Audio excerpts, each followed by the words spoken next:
Atenção! Começa agora uma teleaula de Química do ensino médio.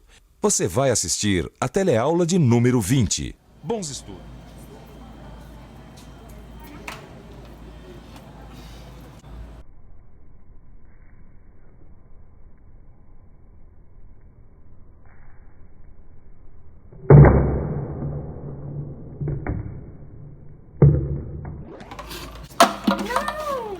Não joga o plástico no chão, o plástico é um polímero. Um polímero? Sim, é um polímero. O que é um polímero?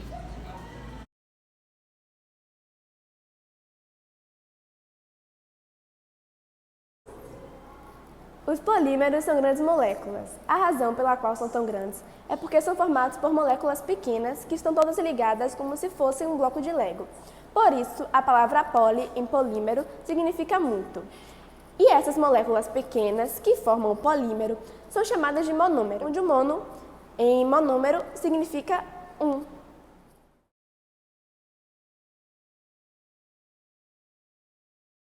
Mas, com toda a sua complexidade, os polímeros sempre fizeram parte do ser humano, inclusive na sua composição física. Cerca de 18% do corpo humano é composto por proteínas, que são polímeros naturais. Além disso, desde os tempos mais remotos, o homem utilizava amido, celulose e seda, que também são polímeros naturais.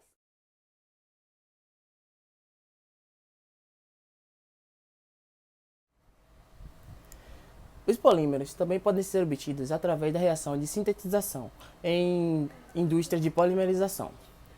Bem, de materiais recicláveis ou não recicláveis de recursos diversos.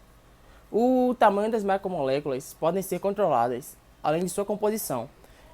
Nisso podemos criar uma infinidade de produtos de compostos poliméricos e que se adaptam ao que necessitam. Alguns desses compostos são o etileno, o polietileno, o cloreto de vinila e o policloreto de vinila.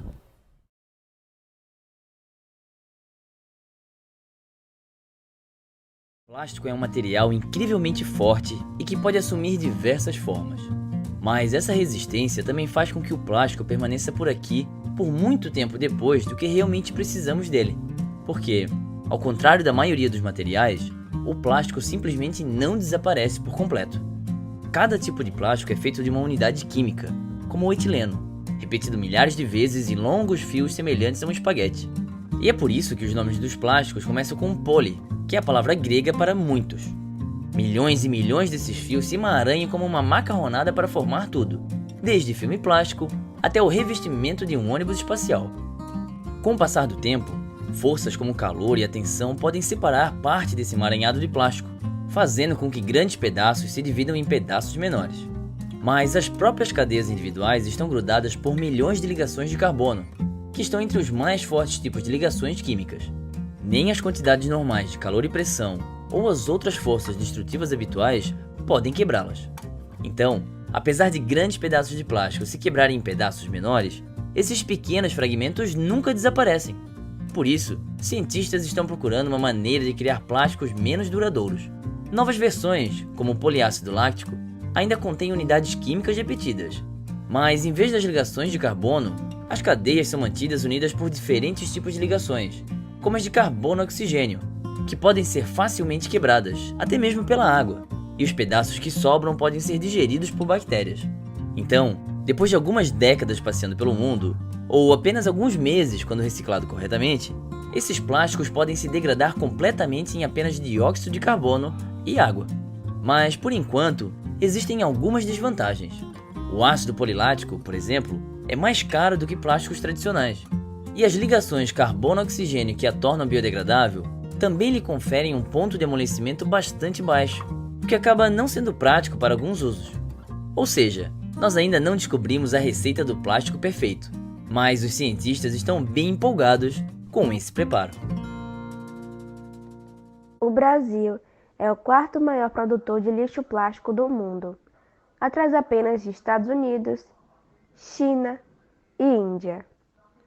O país também é um dos que menos recicla esse tipo de lixo. Apenas 1,2% é reciclado. O Brasil também produz aproximadamente 11 milhões de toneladas de lixo plástico por ano. Cada brasileiro produz 1 quilo de lixo plástico por semana. Somente 145 toneladas de lixo plástico são recicladas. 2,4 milhões de toneladas de lixo plástico são descartadas de forma irregular. 7,7 milhões de toneladas ficam em aterros sanitários. Mais de 1 milhão de toneladas não é recolhida no país. O Brasil é um dos países que menos recicla no mundo, ficando atrás de Iêmen e Síria. Atenção, se liga aí que é hora da revisão. Na aula de hoje, vocês viram que os polímeros são compostos de macromoléculas formadas a partir de unidades estruturais menores, os monômeros. Também viu que os polímeros podem ser encontrados na natureza, como a proteína, e também podem ser produzidos sinteticamente, como ploricloreto de vinila, o PVC. E por último, aprendeu que o plástico é formado por grandes cadeias com ligações de carbono muito fortes. Por isso demora tanto tempo para se decompor na natureza. Até a próxima teleaula!